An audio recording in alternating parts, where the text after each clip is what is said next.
Okay, let's wrap up this baby so I can run and eat my lunch. I'm already starving. Considering the state of the world, it's obvious that fundamental social change is needed to deal with to deal with most of the core challenges of humankind.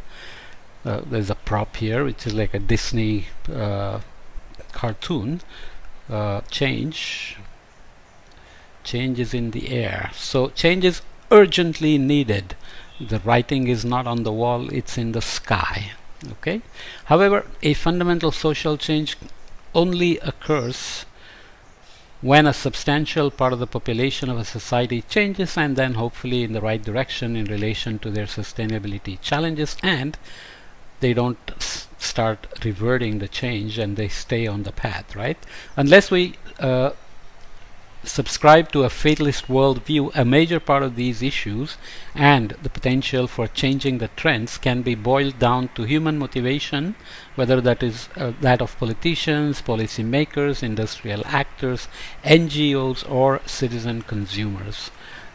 Right? Everybody has to have a view, or they can all be held accountable for changing the society, or be ready to be part of the societal change needed to be on this safe, sustainable pathway. Unfortunately, I think the words of Chesterton, famous character Father Brown, Chesterton's famous character Father Brown, could as well have been about the majority of these actors when he laid down his cigar and said, "It isn't that they cannot see the solution, it's that they can't see the problem." It isn't that they can't see the solution, it's that they can't see the problem, or perhaps more accurately, that we cannot see the extent of our problems. If we I'm certain that we would see unprecedented transformations toward a more sustainable world in only decades. Again, I find many of these to be self-contradictory. The change has happened before, like industrial revolution or the agrarian society, and then again change is possible, and yet there is pessimistic undercurrent of how we are not seeing the problems, because the contradiction is that many are seeing the problem, many are experimenting with rational ignorance, saying this is not affecting me right now anyway, so why should I care? So I'll save money for my kids and they will be protected, but not worry about the environment that they are going to inherit. So it's not this simple, but nonetheless this is the author's words that we will go through.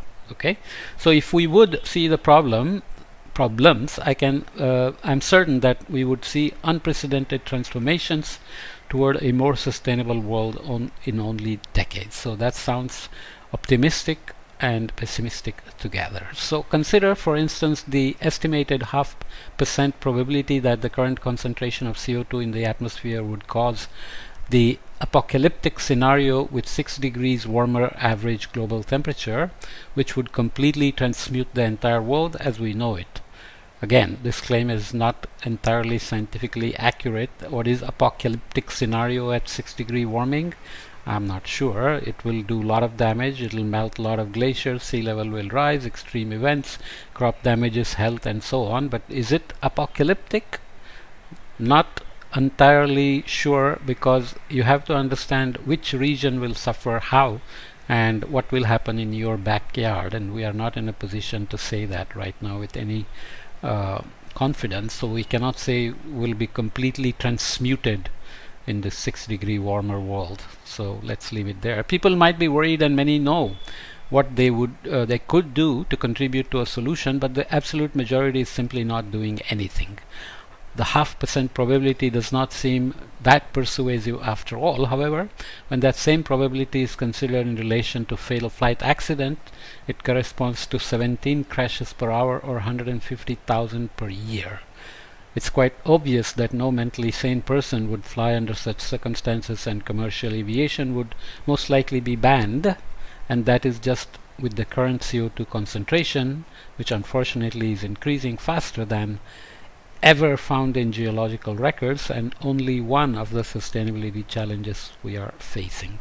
So this gets into a bit of the alarmist language, builds on pessimism, optimism, pessimism, optimism, and comes to claiming things that are not entirely clear we can show scientifically, but nonetheless the risk is there, so we have to make choices and society needs to change.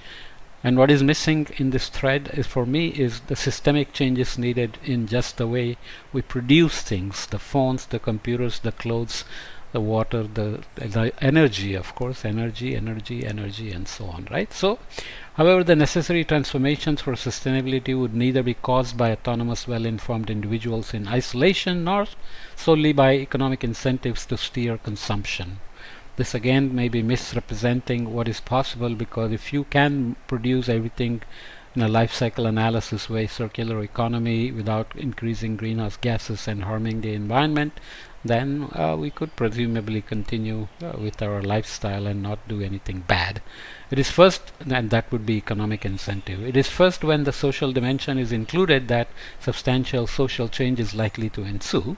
Most people can see the logical flaw of the idea of perpetual growth in a finite world, and that it is something fundamentally wrong with the Norwegians eating fish that was caught in Norway but processed and packaged in China or Thailand.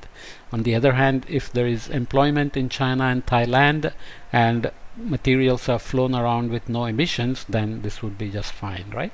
However, we seem to be incapable of scrutinizing the prevailing paradigm, which is something we must do for any substantial social change to happen if technological changes do not give us emission-free world. I'm just adding that.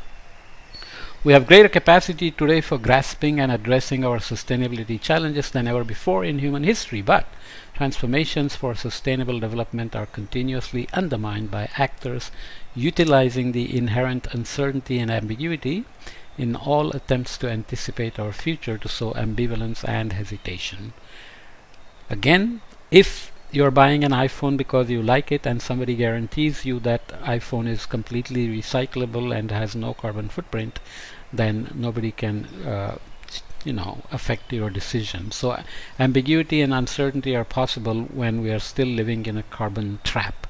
Otherwise, if we decarbonize the system, then there will be little ambiguity and uncertainty to be exploited. We will always have a group of devoted people who are motivated to make informed decisions and change behavior to do their best to alleviate social and or environmental problems.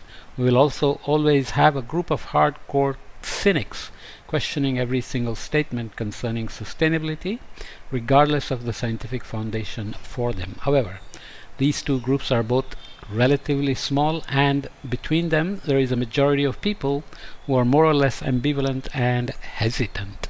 So people who take the wait and see attitude are sometimes handicapped by this message that the world is coming to an end and we must do, but they say if the world is coming to an end, maybe there's nothing I can do because there are no obvious options available. They cannot go to the grocery store and see that they can buy things that'll save the world, or at least that they will not harm the world. So again, carbon trap is an issue there. Okay. It is this majority that is the key to social change, but for them to shoulder this momentous obligation, they must make up their mind and stop being impartial in this tug of war between idealists and cynics. Remember that impartiality is a pompous name for indifference, which is an elegant name for ignorance, but many times it is rational ignorance. You know exactly what you are ignoring. Many understand that the current situation is unsustainable and know what they can do to contribute to a more sustainable world, but choose for various reasons not to act. Many times it's because you can hardly keep up with the number of changes you have to make. You will be sitting at home and not completely paralyzed if you try to do all the changes that need to be made.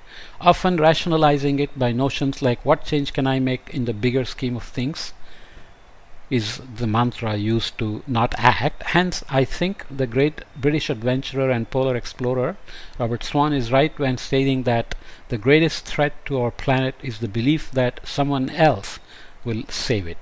Nice words, but again, if everybody has the clear option to save the world, they will, because we will look in the section on sustaining the commons based on Elinor Ostrom's work that human beings in general are not rational egoists. They're not always trying to maximize self-interest. So there are many situations, infinite situations of common goods where rules, norms, penalties are set up, and sustaining the commons and the triumph of the commons instead of the tragedies of the commons is very much possible.